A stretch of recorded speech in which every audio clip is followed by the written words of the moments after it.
All right. I think we can get started. So yeah, hello everyone. I'm Thomas, head of digital marketing here at Botify, and your host for today's webinar.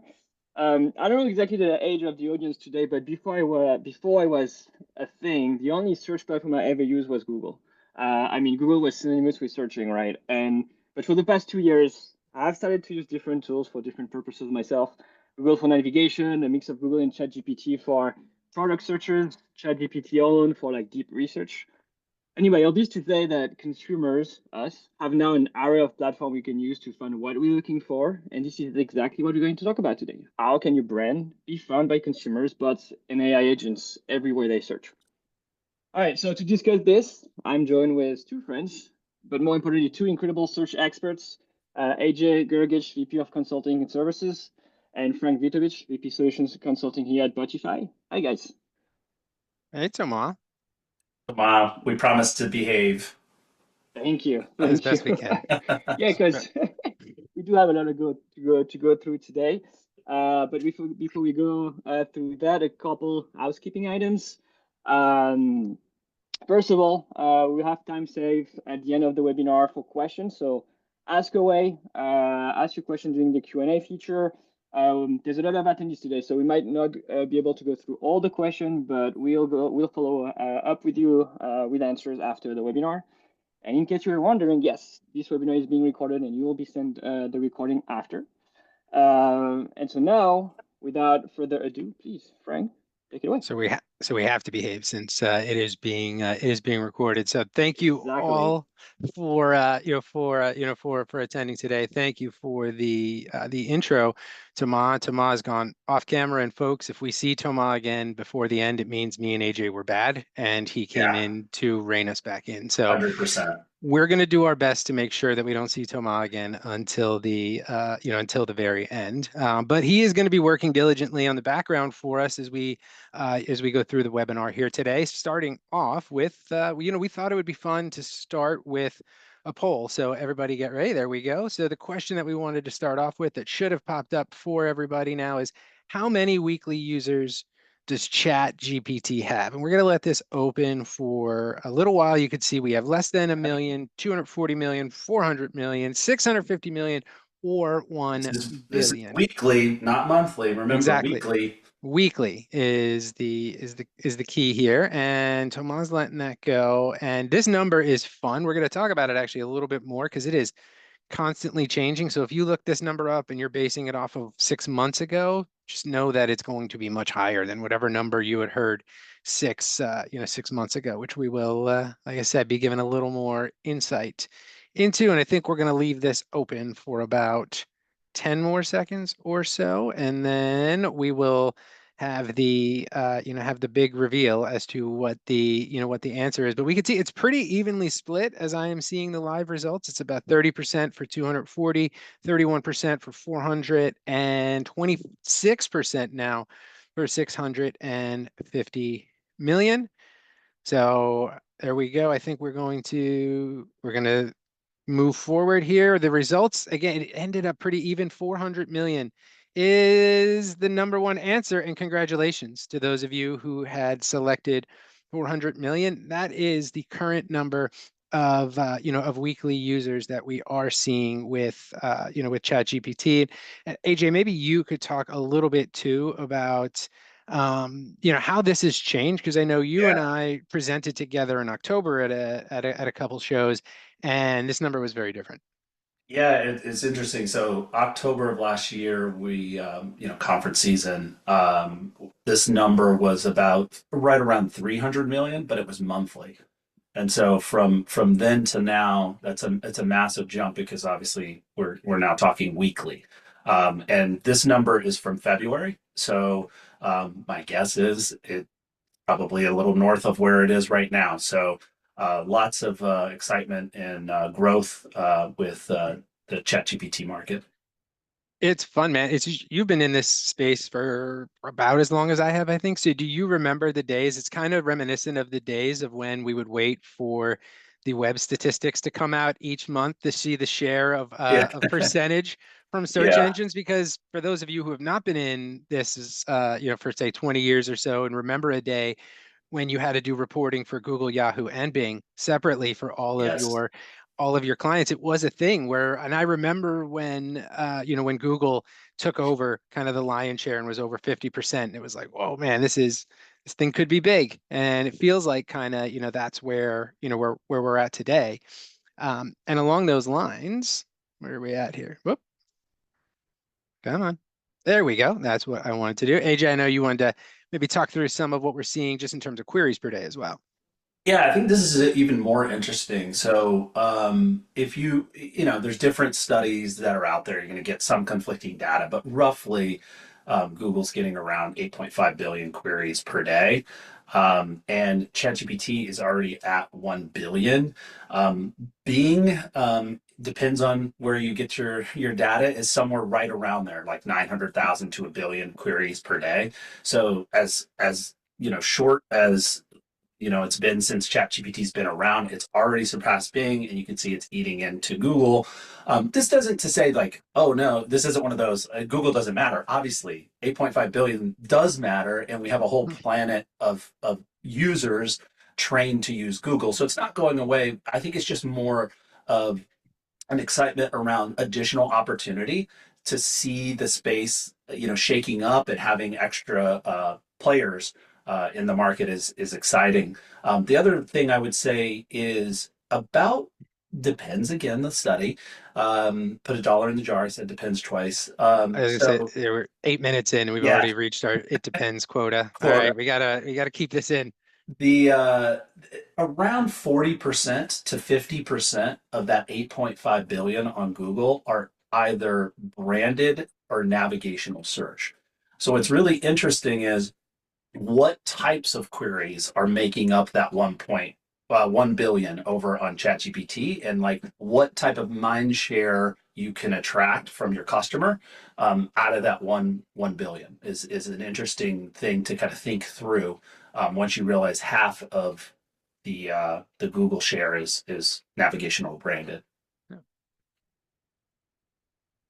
So I think, and it kind of speaks to the fact that the search landscape is expanding. So I mentioned, when AJ and I started this, one, I had a lot more hair than I do today, but also there were a lot more search engines to go to get those answers. Like I said, I still remember when Yahoo was just a directory, and then when Yahoo was actually, a search engine as well, and had that funny thing called paid inclusion that we all used to love if you've been doing this for a long time. And then it kind of contracted for a long time. And now what we're really seeing is more of a decentralization, of search as we're, kind of moving forward here.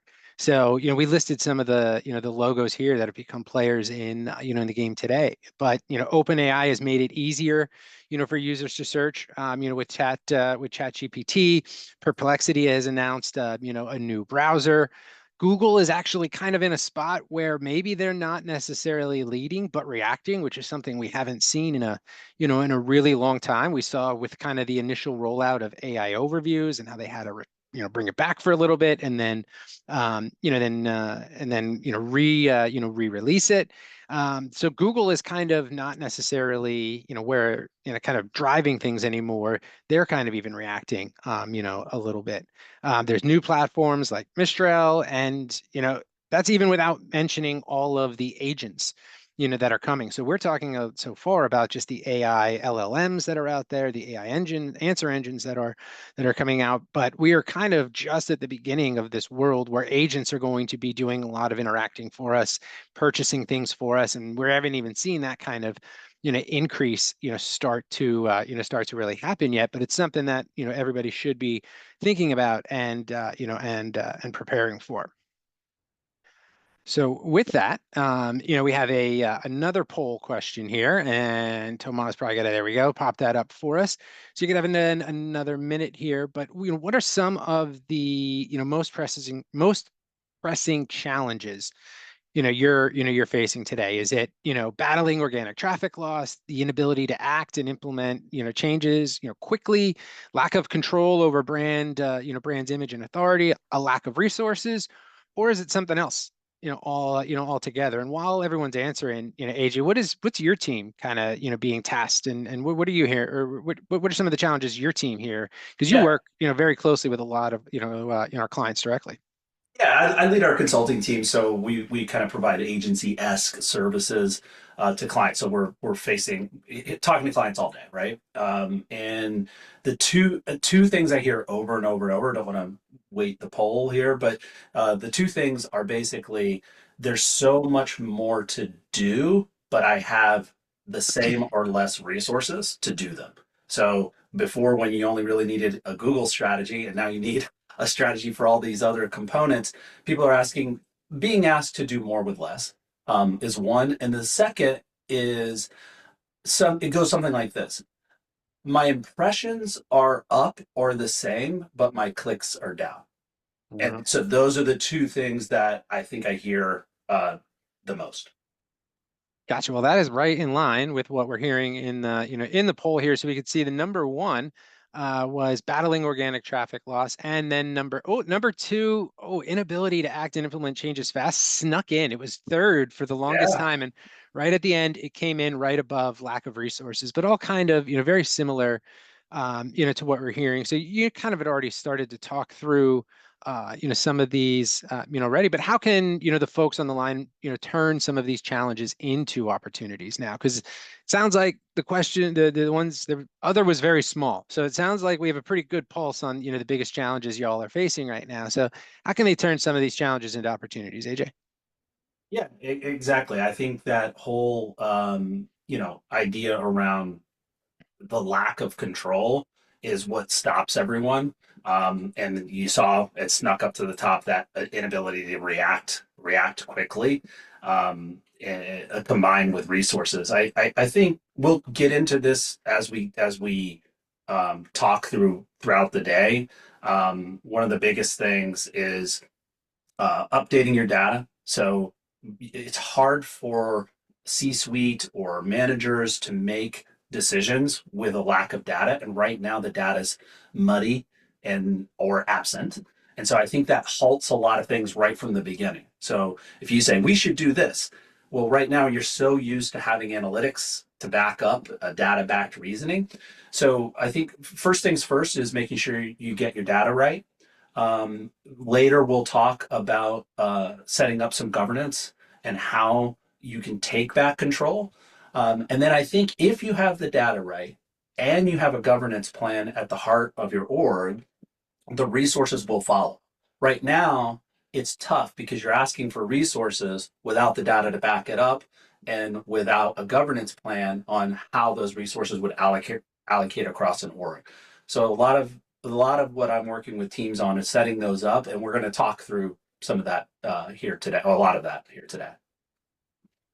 Awesome. I mean, I felt like a game show host there for a second when I kicked it over to you. So we're in a good groove. We're in a good groove, right now. We're having fun, and let's dive into some more of the data, that we have. So, one, I am not happy to hear that you all are seeing traffic losses, and that is your number one concern, because that's not fun for anybody, to have to deal with, and it is a large challenge. But it is very much aligned with what we're hearing, as well, and how we are helping, a lot of our customers today, and just kind of what we're hearing, in the market.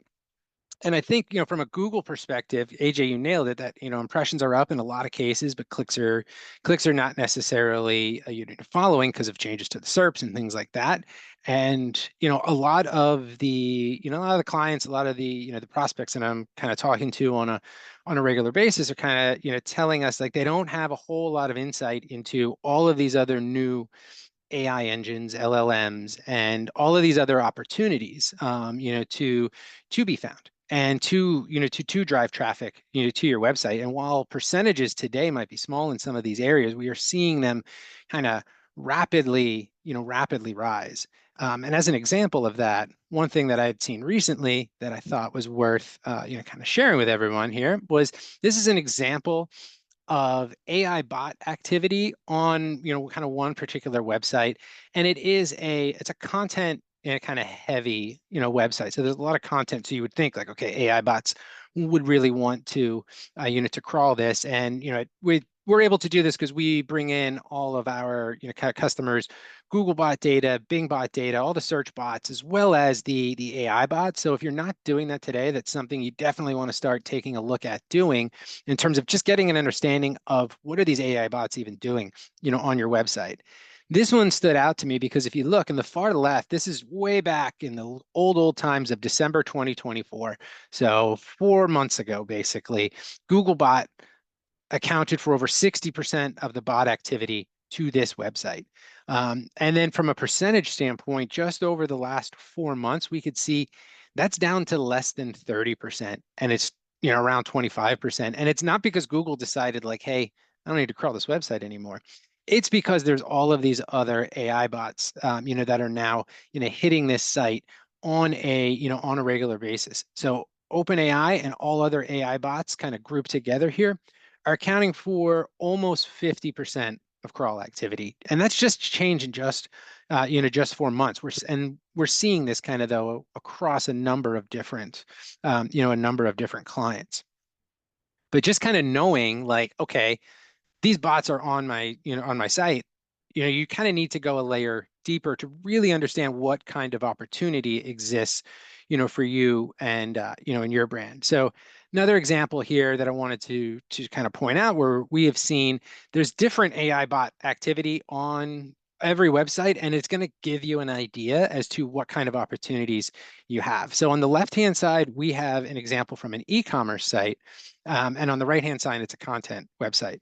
Now we've broken this down based on the different OpenAI, bot types that crawl the site. So if you're unfamiliar, OpenAI has a number of different bots. Actually, I think there's 4 primary that they use. We've broken down the top 3 here, but there is ChatGPT user, which is the bot that they use when they're doing real-time retrieval. And if that's a topic that is new to you, don't worry. We have detailed explanation as to what that really means, coming up. We have the OpenAI search bot, which is their pretty standard search bot. And then we have the GPT bot, which is basically the bot that they use to do their, to train their LLM. So what's really interesting here is we could see on the, the left-hand side that the e-commerce site is getting hit on a daily basis for hundreds of thousands of requests from ChatGPT user, which means they're showing up in ChatGPT for some real-time queries that people are conducting that are potentially commercial queries. And that is where some of the new opportunity lies, where you want to be found in those, in those engines, and you want your brand to be there and to even have an opportunity to, to gain that traffic. Whereas on the right-hand side, the content site is almost primarily getting crawled for LLM purposes. The ChatGPT the ChatGPT bot is just kind of hitting that site on a regular basis and using its content to to train its LLMs, which every brand is going to be a little bit different. We'll go into kind of what to do with that, but you kind of need to decide: is that something you want? Is that something that it represents an opportunity? For you on a moving forward. Yeah, I think this is a common thing that we see where a lot of folks kind of think monolith, like binary, like oh, am I blocking AI bots or allowing them? And so what Yes. Frank was just showing you guys was really important is breaking down, not just OpenAI, but all of these, Gemini, they all have different bots. And so that first thing I said, what do you do about it? You got to get your data right.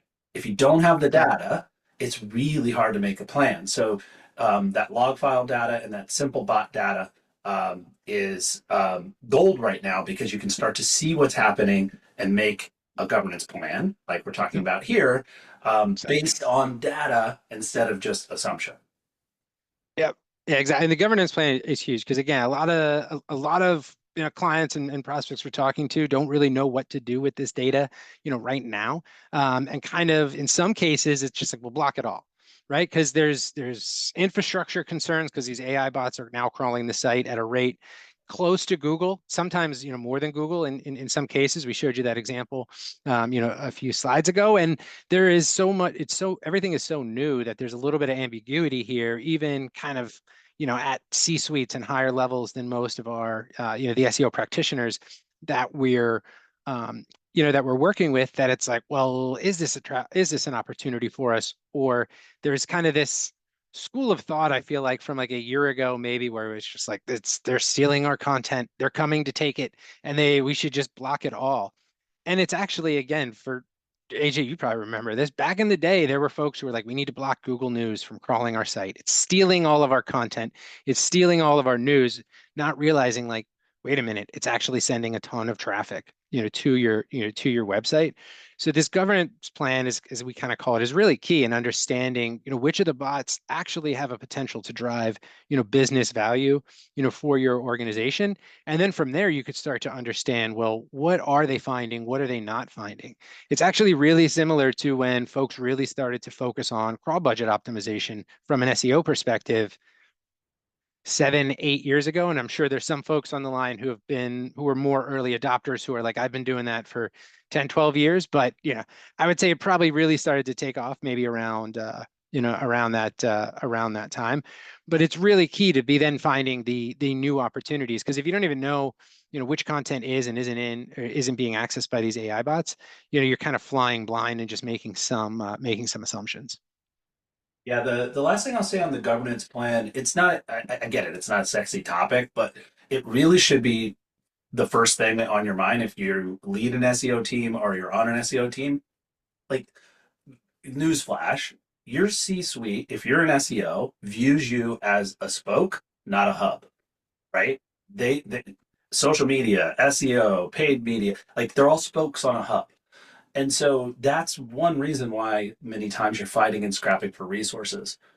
This is an opportunity for search to lead and be a hub for all of the spokes. So if you can use search to corral everyone into this governance plan, you actually have a much better seat at the table.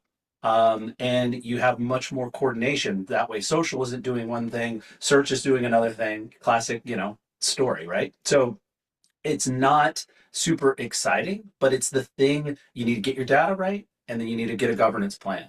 If you do that, those two things, you're going to be way ahead of most folks. We can keep going here. Quick kind of housekeeping thing. I see lots of people raising hands.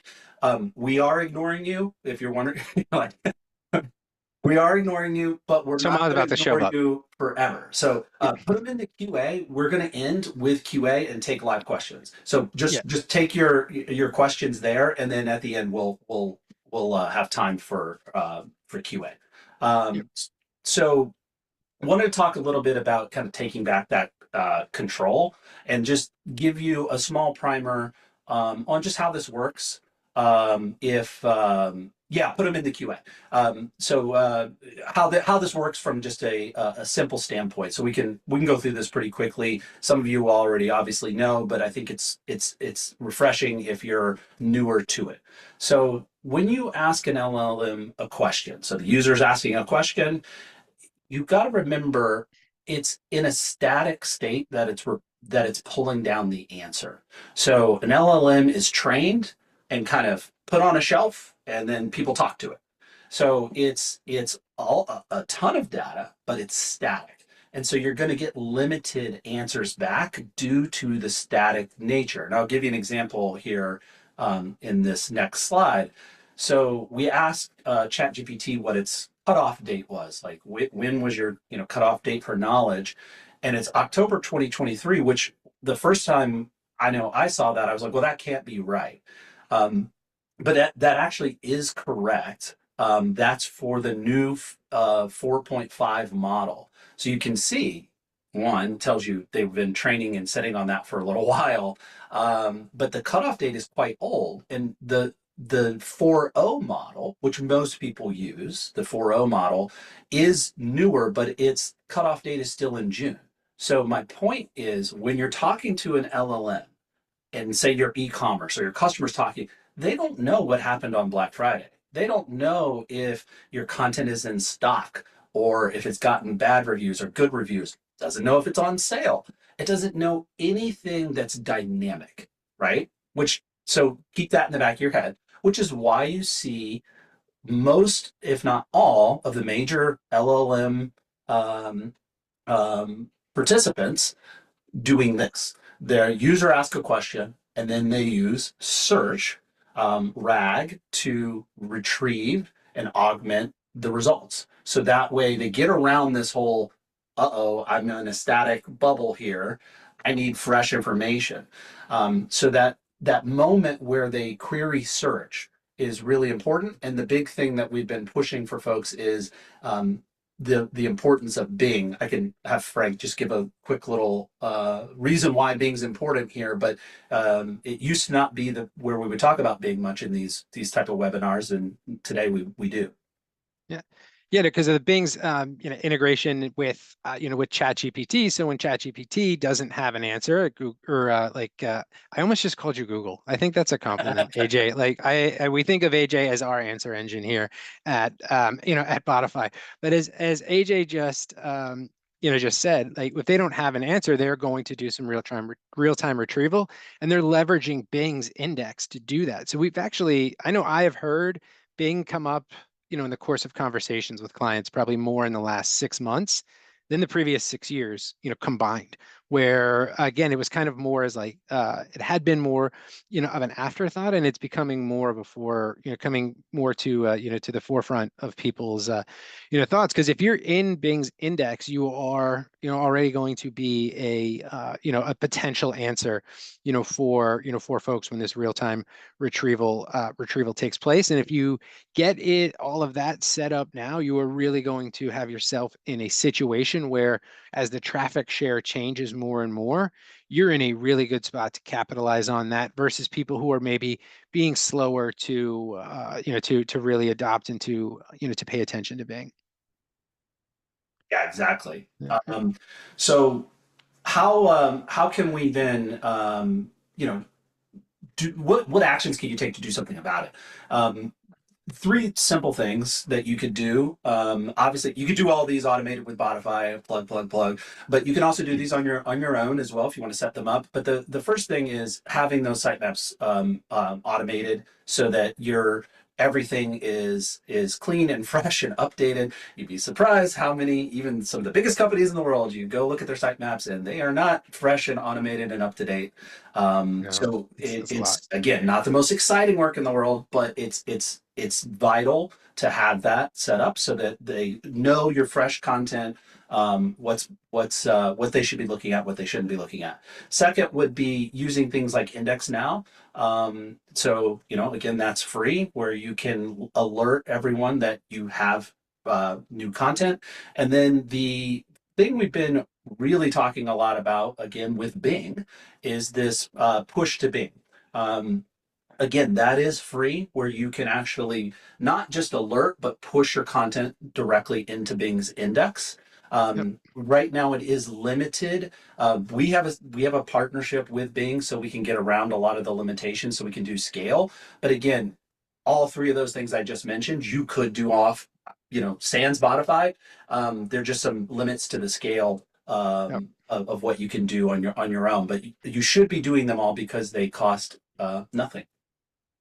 And what's, I think, kind of common thread here or theme is these are things that have been foundational to strong, technical SEO for many, many years. And what we're seeing is that these same fundamentals are, kind of table stakes in terms of being present and being found in all of these new, these new engines. I know I always used to kind of say in a previous life, wherever there's a search box, there's an opportunity. And maybe 6 years ago, it didn't necessarily hold as much weight because everything, really kind of happened on Google. But we're seeing that play out more and more, today, and moving forward, we expect that to, to continue.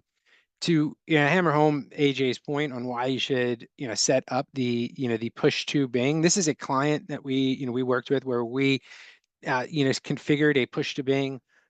For them at scale, because it's a site that's a little bit larger than 10,000 URLs. But what you're looking at is the percent change in traffic, over time, and you can see they were already doing pretty well in terms of being year over year, and those are the percentages you're seeing is the year over year difference.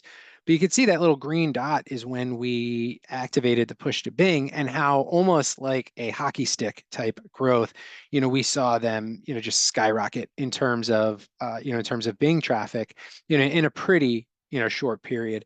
And it was substantial growth, for them at the end of the day.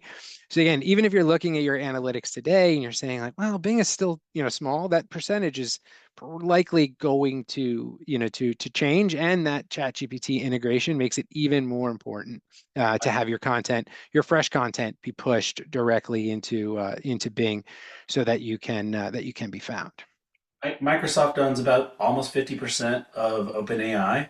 And so they're not going to use Google, they're going to use Bing. And so if you want to ride that wave, you see all that growth, then you have to have a Bing strategy. And it's again, it doesn't cost anything. You might as well use it. And we're seeing great results. I was a big box retailer. You would all know who it was, but you can do the same thing if you're a startup or you're a big box retailer. Cool. So a few more slides we want to go through, and like I said, we do want to leave time at the end for questions because we figure there'll be quite a few. So we've talked so far about how AI is kind of disrupting all of our lives in terms of changing where we need to have our focus maybe a little bit, maybe some old some new old tactics, so to speak, that we need to make sure that we're doing well on. But how can you all and how can we all actually leverage AI to improve productivity? Because while it's changing maybe the places that we are playing, it's also, making the game a little bit easier for all of us by, helping, automate some of the common things that, we're all doing on a, on a day-to-day basis. So really, we talk about like, how can we break free from backlogs kind of with AI powered workflows and things that you're able to do. Like I said, some mundane tasks that from a search perspective make a lot of sense to leverage AI from. We've actually integrated AI into our platform, into pretty much the entirety of of the UI and the workflows. But I know what we also want to do is cover off on how you can do it a little bit on your own as well. And again, I think of AJ as my answer engine when it comes to AI. So I don't know, AI, AJ. Sounds like It's maybe easy when you just make up the answer. you. It always depends. Always depends. But AJ has been doing like a lot of this, and AJ's been with you over 2 years now, and I know you've been really kind of pushing AI workflows, for a long time and have built a lot. So AJ wanted to walk through also some of the, the things to think about as you're trying to maybe build some of these, on your own. Yeah, so we'll show you in a second, like some ways we've automated this, obviously in the platform. But I wanted to give you no Botify, like what would you do? And what I kind of see this common mistake. So talking to clients, they'll do something like this, like, hey, AJ, check this out. We have a Google sheet and we've downloaded, 2,000 or 200 URLs, and I have my meta descriptions by every URL. And then I'm going to hook that up to OpenAI and I'm going to tell it to rewrite them because they're too short. Something like that. Like all of these are too short of meta descriptions or title tags. And that, my friends, is a serious and terrible idea. Mistake to be made. Why? Because the LLM does not have enough context to be useful. So here's what you do instead. You can go to OpenAI Playground, just Google that, OpenAI Playground. You will have to throw a couple bucks into there to play with the API, but you can chain together your prompts. And essentially what you would want to do is use an HTML extraction or extract the content of the page first, give it the context of, say, your PDP page, right? Then don't fall into the trap of saying, read this and write me a meta description. Again, terrible idea. The first thing you should ask it is, after reading this, what are the key benefits of this product, right? How is it useful? Then I'll ask an LLM, give me 4 or 5 searches someone might search if they were looking for this benefit. And what you're doing is you're stacking context before you actually ask it to do anything. Then we have a set of SEO rules. They're 30 feet long, but just giving you just a general idea. You need to give it a rule set. Hey, do this, don't do that. And then last but not least, you need to do what's called a few shot example. Most people do one shot. Give me this in one shot. What you do is a few shot. You say, here are 5 examples of good meta descriptions. Then lastly, after you've done that chain from here's the product information, what are the benefits, what are the searches, here are the rules, here's 5 good examples, now write me a new meta description. If you chain all of that together, you've created a workflow. And so what you need to do as an SEO, or really frankly any industry, is create workflows over and over and over for common tasks. And that's what we've been doing inside of the product as well. Awesome. And as the great Michael Scott said, you miss 100% of the shots you don't take, right? So make sure to adhere to some of those rules, because yeah, you can get some wild results if you do not, if you're not very judicious with how you are, leveraging AI. We've actually, again, we've done that here. We've been doing that here at, at Botify for, for a long time. So this is just kind of one example of an agentic workflow, very similar, to what, to what AJ just, outlined, is how can you use, AI to analyze your own first-party data and prioritize the most impactful optimizations you can have? How can you then leverage generative AI to create content at scale and actually automate the, the implementation to, to see those results faster? Here's an example, that we have from, from Botify, leveraging our ability to use generative AI to optimize titles and, and descriptions, at scale, leveraging first-party data such as clicks and things like that, and keywords that we know a page, is already, ranking for. We had a client that did this on over 3,000 URLs as part of an A/B test, a split test actually, where they ran a control group versus a variant group using these AI generated titles, because that's another thing you also really want to do if you're deploying anything that you've leveraged AI for, is understand how is it performing relative to maybe either what was there previously or what has been optimized by hand, so to speak. And in this case, this client was actually saw an improvement of about 42% of clicks per optimized URL, a 27% improvement in impressions, and an 11% click-through rate. And you can see kind of some of the results of the variant group, versus the control, where the control group stayed relatively consistent, and that that control group, or sorry, the variant group, kind of really jumped up, pretty quickly.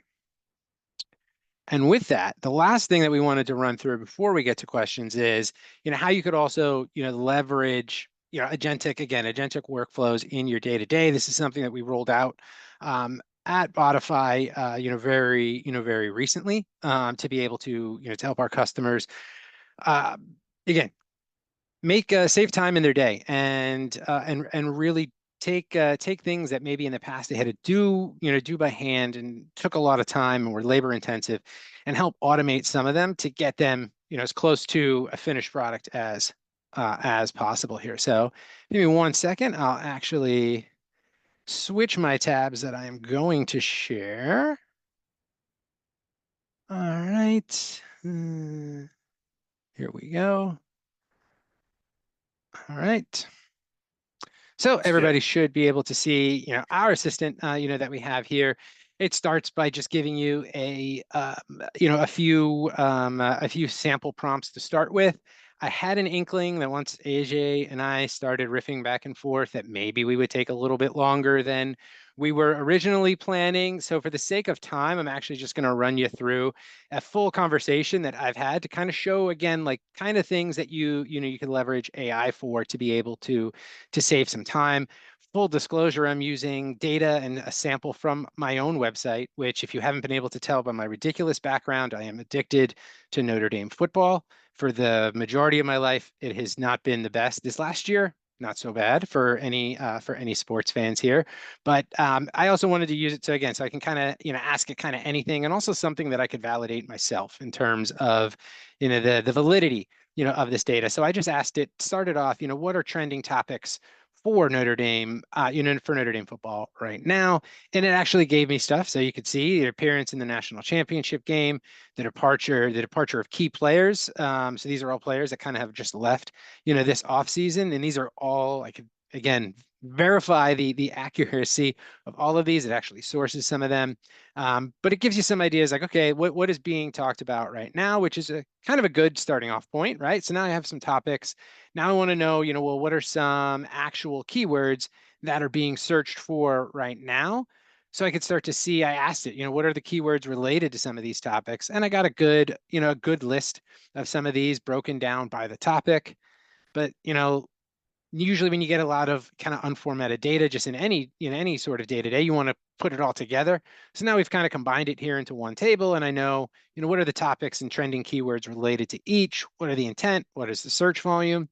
And now if I wanted to, if I had free time these days to continue adding content to this website, I would take one of these and say, I'm going to build an article around it. But that task, again, in the past, little labor intensive. You have to do we've already done the keyword research, but you have to do some research into, who's ranking already. You got to understand, how should I format this? How should I structure it? And then you actually have to go ahead and write it. So I just asked it, well, what are some of the top sites ranking already? And it actually gave me back some of the results, in real time, without having to, to leave the screen here to say, well, here's some of the sites, here's some of the titles that they are currently using, on their pages right now. And it's like, well, you know what? I would like to create a page about this too. Can you create an outline, with, sample word counts along the way? So I have a general idea of what I should do. And here we go. Pumped out a outline with, what is a potential title, individual sections with how long each section should be, and guidance, along the way. Now, as an SEO, this is great because this is actually something that you could just give right to a content writer or a content team if you are lucky enough to have access to an entire team of them at your organization. And it's a really good starting off point. And I know SEOs and content teams probably are having some very interesting / heated debates right now on how much to leverage AI in terms of, creating content. But this is a really good kind of middle ground too, of this isn't saying, hey, these are the exact words to use. This is really good guidance as to, how you should be, how you should be structuring, this content, down to how many words do I think this should be? What are some additional tips? And then kind of the last thing as an SEO that I would want to know too is like, all right, if I'm going to create this, what are pages I should link to from my website that already exist on my website that can help me build the internal authority, of this new content. So it actually went out and it found some, some pages, and it gives us the link. It tells us how relevant they are to the, to the potential topic that we are about to write about. Kind of scoring it here too, from slight relevance to, to high. So now I have actually taken the entire process of, just doing some research into a topic, the keyword research, the competitive research, creating an outline, finding internal link opportunities, something that, again, in the past would be pretty, labor intensive. And this all took just a couple of minutes, leveraging AI, even to the point where I was like, you know what, I'm good with all of this. Can you just create me a brief? And I could actually export this file and I'll send it right out to to our content team to be able to, to start writing. As an SEO, AJ, in the past, ballpark, how long would something like that have taken you? Would it have taken you more than 10 minutes? 1 billion hours. Yeah. I think, yeah, it definitely would. And when you're seeing this too, there's probably some part of you going like, well, wait, can I just do that inside of ChatGPT? But here's the thing. ChatGPT is a closed system. It does Exactly. not have access, unless you've given it to it, which you should not, to your private data. And so when you combine the agentic Exactly. workflows with your private data, now you can fly. So you can go so Exactly. much faster. So getting the keywords, the search data, or the URL data, the page level data, Yep. everything live pulled in, you can really fly. And yeah, it's early days, but we're working, enhance AI to enhance your workflow inside of Botify is the big thing. Imagine doing that at scale. Imagine doing that across all of your title tags, and then pushing things live with one click Yep. of a button. That's kind of the future of things at scale to work. But the key is it's AI, but it's AI with your data, and that makes all the difference in the world. Because For it's sure. got the context. As a con. Exactly. And I should have mentioned, for the sake of brevity, I tried to fly through that. Should have mentioned, yeah, that leveraged probably a 7 different, Yeah. agents just to be able to, to create that. Cool. So I think we are ready for some questions. I see questions Tomas coming through. back. Welcome back, Thomas. Hey, first of all, can you guys hear me well? I had some messages that says like my volume was pretty low. I can hear you great. Well, All right, cool. Well, thank you so much. Amazing content, and actually, you didn't go into too many tangents, so I congrats for that. We were But well we do. behaved, is what you just You said. were well behaved, exactly. But yeah, we do have a few question. So let me pull them up. Good, because AJ, as And I've already established, is the answer engine, so we'll go to him for most. exactly. get All stumped right. first. First question: how can I make sure LLMs understand my content? So one thing that's actually interesting, we talked about this in at Bodify Connect, our conference, but it was interesting. Being at a recent conference, just mentioned this again, that they are using structured data to augment and understand your content, specifically for AI. And it makes all the sense in the world. Like, why wouldn't you use the structured data? So I think it's not the whole answer, but I think it's a really good time to look at your schema and your structured data, and make sure, am I using the latest and greatest? Am I using all the right enhancements for e-commerce, and get that straight? Because not only you get two wins, not only do you help and augment traditional search, and enhance those listings, but you're also training and teaching the AI to understand your site and your content better. Two for one, what's better than that? So and it's directly now like very confirmed from people at the top saying, yes, we're actually doing this, that is what we're using it for, which we've kind of intuited and known, but it's good to get confirmation. So I would say now's the perfect time to revisit structured data. I can't add anything to Thank. that. That was great.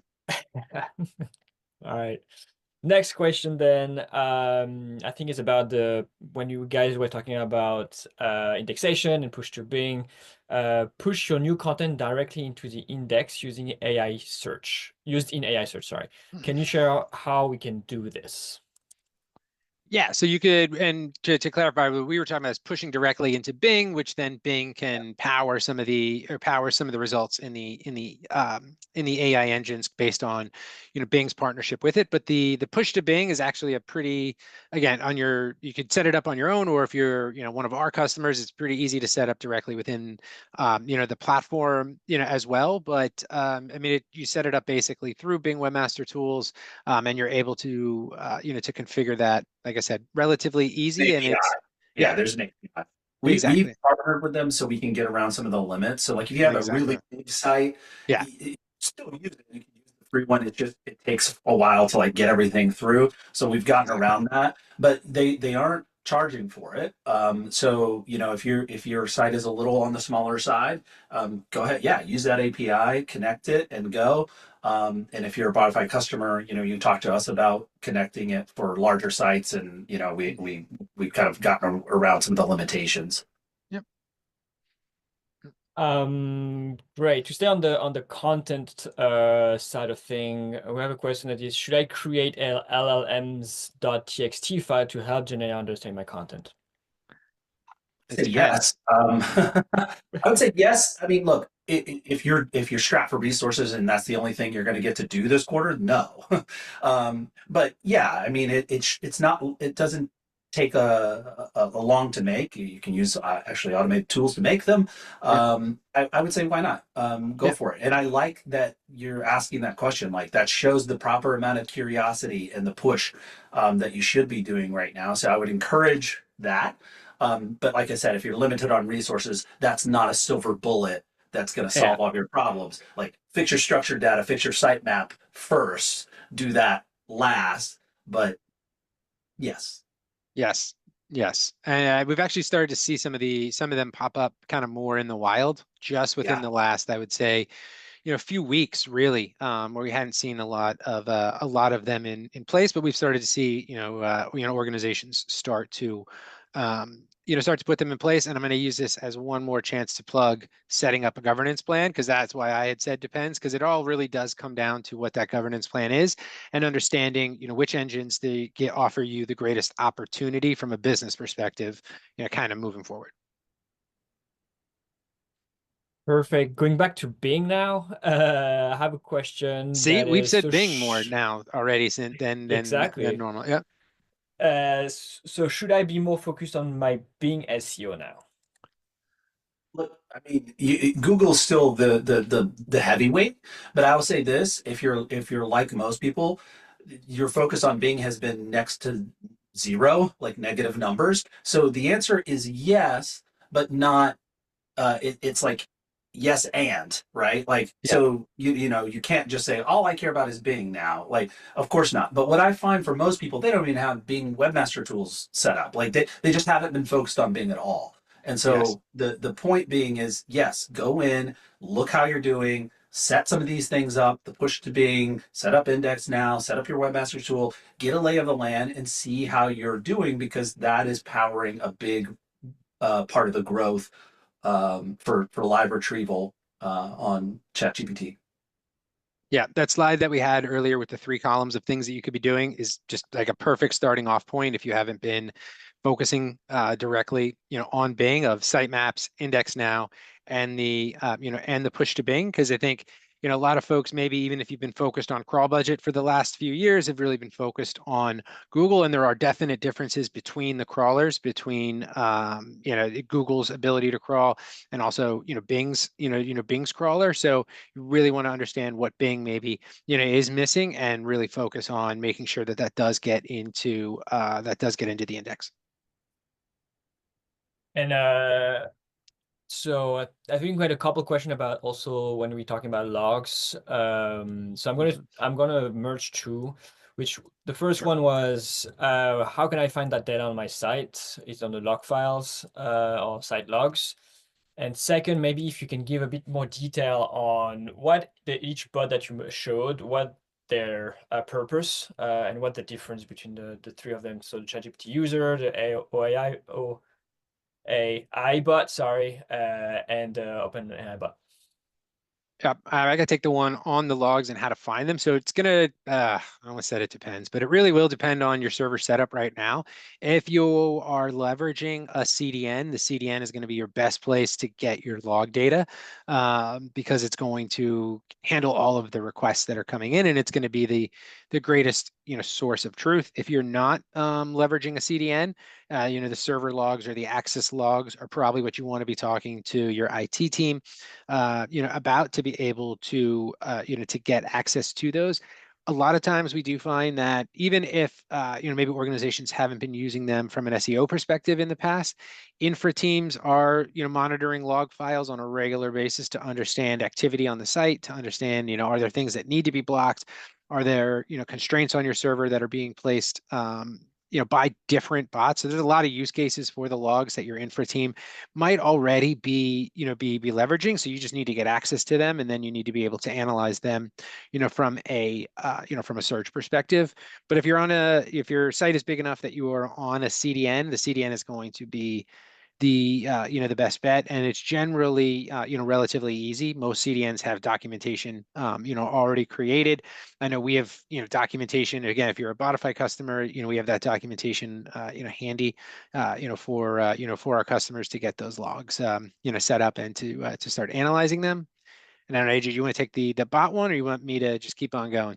You know, maybe just for time's sake, what I would say is why don't we, when we send out the recording and the response, why don't we have a little note in there about some of the bots, and maybe we can Yeah. even screenshot that slide that we had.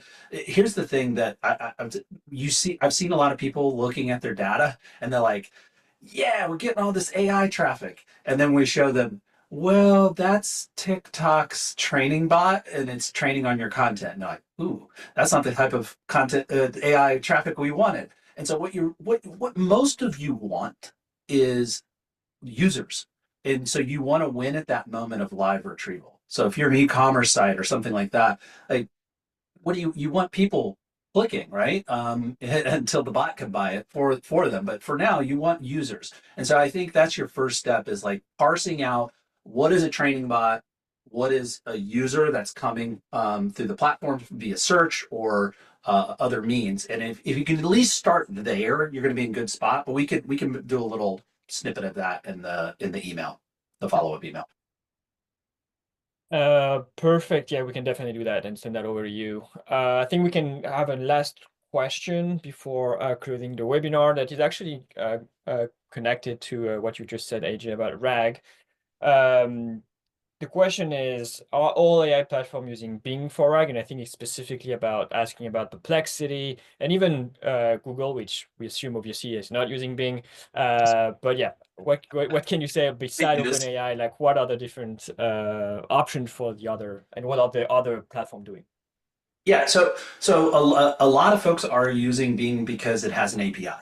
And so, you can't really legally use at scale the Google Search API. There's deprecated, and there's I don't want to go down that rabbit hole, but you can for Bing. We're And being so recorded, AJ.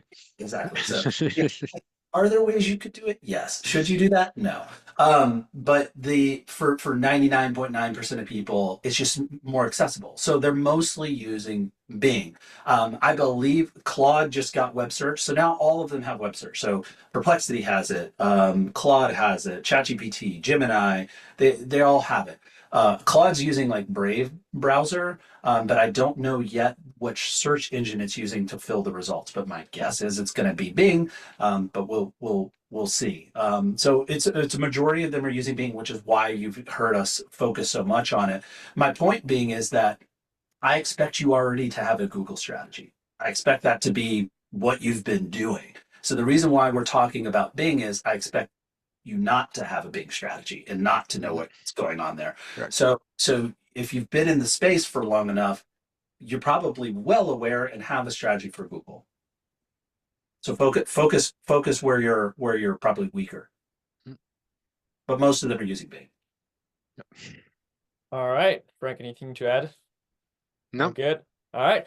Well, I think that's it. Thank you everyone for attending this webinar today. We'll be sending the recording in a couple days alongside that bot definition that AJ mentioned. And yeah, have a great rest of your day, everyone. Thanks, everybody. Bye-bye.